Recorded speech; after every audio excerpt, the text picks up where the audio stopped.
Good evening. Welcome back to America Reignited. I am Nicholas Milonni, and today we're going to talk a bit more about geopolitics and things that are going on in the world that implicate us as Americans, and we're going to discuss their implications and their potential effects. We have this article here from AP. Trump calls on all NATO countries to stop buying Russian oil, threatens 50% to 100% tariffs on China. Now, this, of course, is largely an issue based around the Ukrainian conflict, but there were also some Russian drone incursions into Poland airspace as well as Romanian airspace recently. And I believe this is sort of Trump's way of responding to that, or attempting to respond to that. He, of course, wants to get this war settled, and I think it's a worthy goal to have. And I think it's a good idea to get that war settled, of course, because I'm sick and tired of it. That being said, I never really wanted this war, and I, as an American, don't really see it as my problem to deal with or solve. We may do a video on this in the future, but the whole idea that, America needs to be involved in European affairs is a serious problem to me. The founding fathers, many of them, George Washington and other such folks, were never really a big fan of those ideas. And the idea that we should simply pursue such a policy, I think, is a bad idea. It's not a good idea at all. America is always at its best when it stays out of other folks' business, and it remains in the Western Hemisphere. That is the historic position for America, and it's what's worked for our country. I think we need to go back to that. I think worrying about Europe or European issues is always a losing battle. I think it always creates problems for us, and again, there's also kind of that issue of neglect again, right? I kind of brought this up. People in this country feel neglected, right? We're always worried about some other foreign country instead of our own. If it was a country in the Western Hemisphere where we are, maybe it'd be more excusable to worry about another country because, of course, they're much closer to us. But now we're worried about what's happening to a country in Eastern Europe. I don't see the value in that for Americans. And being an American myself, I don't really want to pursue such policy. But anyways, we'll talk more about that in a minute. President Donald Trump said Saturday he believes the Russia-Ukraine war would end if all NATO countries stopped buying Russian oil and placed tariffs on China of 50 to 100% for its purchases of Russian petroleum. China is one of the biggest buyers of Russian oil, and Russia is one of the only countries, if not the only country, that will sell China oil because the rest of the world doesn't really like them all that much. And as an American, I don't really like them all that much. They're an extremely tyrannical society. I don't know anybody who really likes China personally, on a personal level. But yeah, they're not the most popular country around the world, to say the least. Trump posted on his social media site that NATO's commitment to winning the war has been far less than 100%.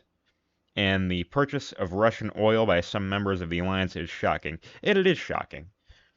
If you're a member of the NATO alliance and you're in the alliance because you're afraid of Russia, why are you purchasing oil from them? If you're going to buy oil from anybody, you should be buying it from us. I think that's a very sensible position to have as an American. Why are you buying oil from the country that you're so afraid of? It doesn't exactly add up, right? Of course, they're closer. But if you're afraid of them and you want us to help you protect against them, why are you buying oil from them? There's a logical fallacy there, right? It's a problem. As if speaking with NATO members, he said, it greatly weakens your negotiating position and bargaining power over Russia, and that it does. Since 2023, NATO member Turkey has been the third largest buyer of Russian oil, after China and India. And of course, China and India are not part of NATO, but Turkey, of course, is. According to the Center for Research on Energy and Clean Air, that is the case. Other members of the 32-state alliance, there's 32 nations in NATO, involved in purchasing Russian oil include Hungary and Slovakia. It's unclear whether Trump would want to directly confront Turkish President Erdogan or Hungarian Prime Minister Viktor Orban, and that leaves uncertain whether the threats might actually lead to new tariffs or a ban on Russian oil purchases. Now, as far as the tariffs are concerned, I actually really like tariffs. I think tariffs are a good thing, so long as you do them correctly. And I like the idea of trying to bring back manufacturing to our country. All of our manufacturing is gone. Well, not all of it, but a good deal of it is gone. Gone to places like India, China, Vietnam, right? Countries that I personally, as an American, just be blunt about it, don't particularly like. All right? Just on a personal level, I don't really find them to be very nice places. Certainly, I would never want to live in any of those places. And they're also competitors on the geopolitical stage, China and India. Right? And all of our manufacturing went over there because it's cheaper. God forbid you pay the American worker a living wage and can, keep your companies over here. But anyways, the idea of, preventing these nations from purchasing Russian oil and stuff like that, I completely understand. Because if you're in NATO, you shouldn't be doing that. If you're in NATO because you're afraid of the Russians, you should not be doing that. It doesn't really add up. And at the same time, I kind of have to wrestle that thought with an opinion of mine that I don't really want to get involved in European affairs. I don't really like NATO as an alliance structure. If we're going to stay in NATO, we should definitely sort of put them in their place here, right? Don't buy Russian oil anymore. But I don't really see that as being any of my business. I can understand the president's point of view, and maybe he wants to remain in NATO. And I can understand why, but that's not really my own personal opinion. Quite frankly, I don't see this Ukraine war as any of my business. And NATO, as it continues to grow, continues to become more of a dangerous organization to be in because of the implications. If one of these countries gets attacked, are we going to have to support them? Are we going to have to send troops over there? Are we going to have to spend money to help protect them? We're kind of obligated to do that, just like all the other countries are, right? That's a big problem. And I think NATO fundamentally is a very European institution. You look at a map of all the different NATO countries here, and I have one right here. This is most recently updated in 2024, but I don't think there are any new additions to it. If I'm wrong, feel free to let me know in the comments. I'll be sure to correct myself. But of course, you have the USA, Canada, and Greenland, which is right now controlled by Denmark in North America. Those are the North American members of NATO, 3, right? Let's go over to Europe. How many members of Europe are in NATO? Countries of Europe are in NATO. Well, we got Portugal, Spain, France, the UK, Iceland, Belgium, the Netherlands, Germany, Italy, Hungary, the Czech Republic, Poland, Estonia, Latvia, Lithuania. We've got Turkey, which is not quite European anymore. It kind of was at one point, but that's a story for another day. Bulgaria, Romania, Greece. I mean, the list goes on and on. And the alliance continues expanding. Finland was added in 2023, and Sweden was added in, I believe, 2024. So those are two fairly recent additions. So the alliance continues expanding, and as it expands, so do the risks of potentially having to get involved in a conflict for one of these countries, in my opinion.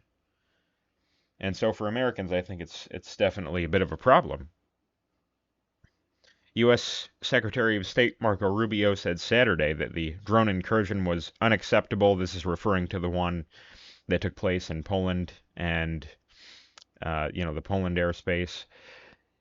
And he said it was unacceptable and unfortunate and dangerous, as he judged NATO's response so far to be appropriate. Still, Rubio said it was unclear if the drones were intentionally sent to Poland. The question is whether the drones were targeted to go into Poland specifically, Rubio said. If that's the case, then that the evidence leads us there, then obviously that would be a highly escalatory move. While Trump as a candidate promised to end the war quickly, he has yet to hit the pressure points needed to end the violence, and has at times been seen as reluctant to confront Russian President Vladimir Putin. I don't think Trump's been hesitant to confront him. I just don't think there's very much we can do without, actually getting really involved in it. And I don't want to get really involved in it. This is a European issue. Europe needs to solve its own problems. Why doesn't Europe end the war? It's on their continent, right? It's their issue. It's a European war. Europe is always at war.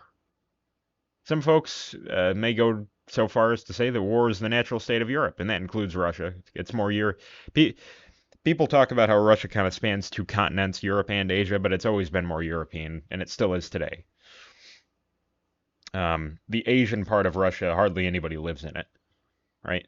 So it's, all of these European nations are troublesome when it comes to getting into conflict, and they've always gotten into conflicts, and they always will get into conflicts for some reason. I don't understand why. And if America, I believe, were to sort of remove its influence from the European continent, many of these other nations may go back to fighting each other as well. Like Germany and France used to have disputes all the time and wars all the time, right? The Franco-Prussian War, World War I, World War II. It's interesting to think about, and a lot of people forget there was actually a lot of concern, when the Soviet Union collapsed, for instance, about Germany reuniting, because East Germany was, of course, the communist part that was under USSR control, and stuff like that. So, countries like France were like, I don't know if, we need to make sure that we got some protection here, because we're not super thrilled about that. But that's kind of a history lesson for another day. And Europe is often at war for some reason or another. And North America's been pretty peaceful for the last, geez, I don't even know. When's the last time we had a war on North American soil? Was it the U.S. Civil War? Like a real war, a serious one? Because that might have been it. And if that's the case, it's been like well over 100 years. You can't say the same for Europe. And again, I think America has always been at its best when it stays out of European business, and that includes Ukraine, because Ukraine is a European country. Why are we over there spending all this money on the war? If Russia doesn't want to make peace, they don't want to make peace. Let's just remove ourselves from the situation. If Ukraine doesn't want to make peace, what else can we do? Nothing. My concern is, look, I want the war to end, but my concern is we're spending a little too much time on it right now. And we haven't seen, we had that summit meeting in Alaska between Putin and Trump, and it seemed like things were moving in a positive direction. But nothing's really happened since then. And it's been a decent little chunk of time. So I'm not too sure if things are really moving at all. And I'm getting rather concerned that we're remaining involved in the situation when we should otherwise just remove ourselves from the situation. Does that make sense?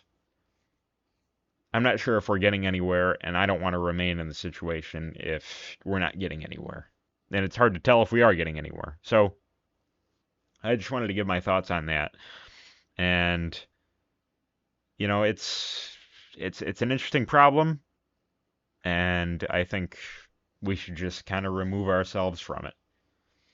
Those are my thoughts on the situation. Don't forget to subscribe. We're trying to get this thing to grow a bit and get our word out there so we can expand our audience and have some good discussions together as a community of sorts, Leave some comments. Talk about what your thoughts are, and feel free to say whether you think I was correct or incorrect, or propose some ideas of your own.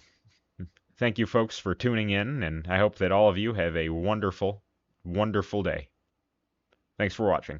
Take care.